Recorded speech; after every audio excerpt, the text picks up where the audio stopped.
ఏమంటున్నాడు రా ధనవంతుడిగాడు? నీకు నాకు వాడికి తెలియని టెస్ట్లు ఏమన్నా చేయించాలంటున్నాడా ఏంటి? ఈ హాస్పిటల్ వాళ్ళంతా మన మీదనే బతికేస్తున్నారు రా.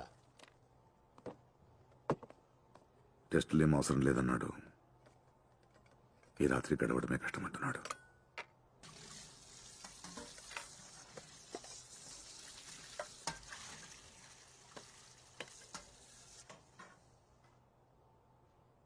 దొంగ నా కొడక, నా దగ్గరే యాక్ట్ చేస్తున్నావురా? ఒక్క నిమిషం గుండె ఆగిపోయినంత పనైందిరా. దుఃఖలా ఉన్నావంట. ఏమీ ఆలోచించకుండా ప్రశాంతంగా ఉంటే చాలన్నాడు. అరే, అది వాడంటున్నాడా నువ్వు అంటున్నావా? నేనే అంటున్నాను. దా తిను. ఆహా, చెల్లెమ్మ చేతి మెంతావకాయ రుచి.